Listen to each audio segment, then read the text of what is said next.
Everyone, আজ drawing ক্লাসের day 2। আজ দেখাবো এই আইসক্রিমটা কত সহজেই ড্র করা যায়।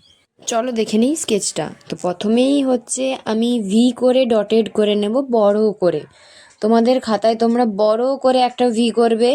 তারপরে দেখো শেষ প্রান্ত থেকে আমি হালকা গোল ঘুরিয়েছি, গোল ঘুরিয়ে দুটোকে জয়েন করেছি। তারপরে দেখো উপরে আমি সেম করে গোল ঘুরিয়েছি।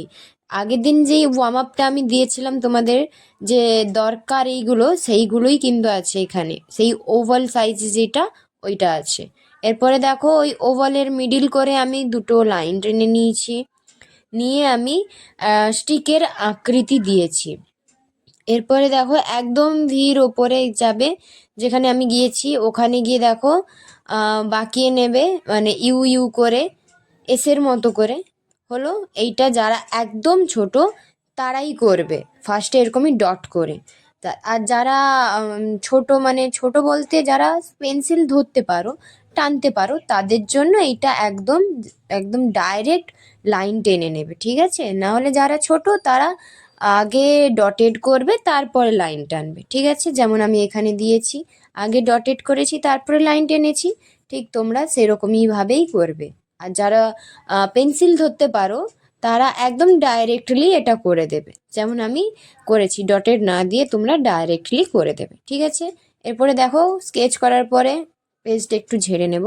তারপরে কালার করার জন্য আমি এখানে রেড কালারটা আইসক্রিমে রেখেছি। তো আইসক্রিমে দেখো কালার করার সময় তোমাকে প্রথমেই একদম শুরুতেই বর্ডার করে নিতে হবে, যেটা খুবই জরুরি।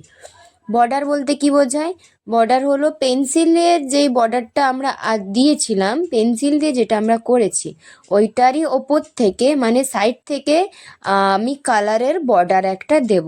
তাহলে কি হয়, কালারটা বাইরে বেরিয়ে যায় না, আর আমাদের কালারটা সুন্দর লাগে দেখতে। আর বর্ডারটা খুব ধীরে ধীরে হালকা হাতে করবে। দেখো এরপরে কালার করতে গেলে আমি কেমন করে কালার মানে করতে হয় দেখিয়ে দিচ্ছি। দেখো এইরকমই ছোট ছোট ছোট ছোট করে সার্কেল করবে, করে ধীরে ধীরে ধীরে ধীরে সেইটাকে ভরাট করবে। দেখেছো আমি কিভাবে মানে সার্কেলটা করছি ছোট ছোট করে।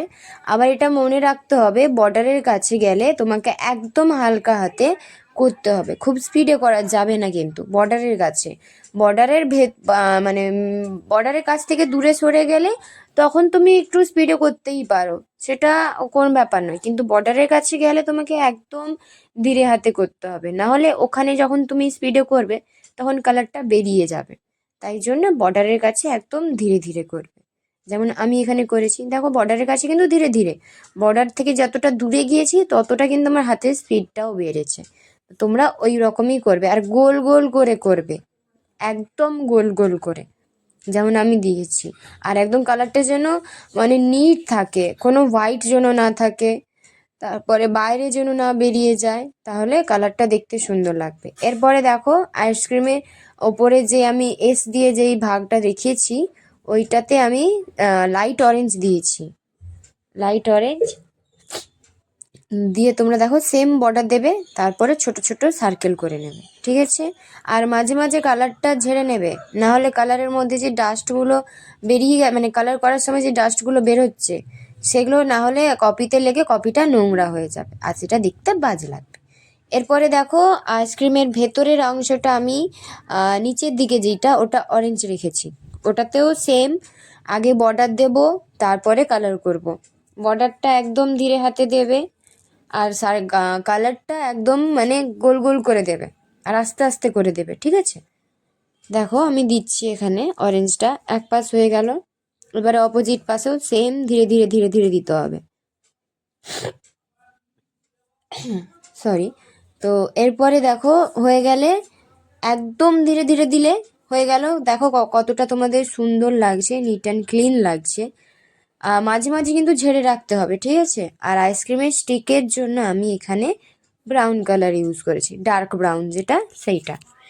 ডার্ক ব্রাউনেও সেম আগে বর্ডার দেব তারপরে কাজ করব। আর এখানে কিন্তু যেহেতু জায়গাটা আমার গ্যাপটা ছোট স্টিকের, তাই আমি ওপর নিচে টেনেছি, আপ ডাউন করে টেনেছি। এখানে কিন্তু সার্কেল দিইনি, সার্কেল দিলে এখানে তোমরা করতে পারবে না, বেরিয়ে যাবে, তাই ওপর নিচ করে করবে, ঠিক আছে, দেখেছো আমার কালারটা কিন্তু হয়ে গেল। তোমাদের ভালো করে দেখাই, এই দেখো আমার কিন্তু আইসক্রিমটা পুরো কমপ্লিট। এখানে কিন্তু ডোমসের অয়েল প্যাস্টেল কালারটা ইউজ হয়েছে।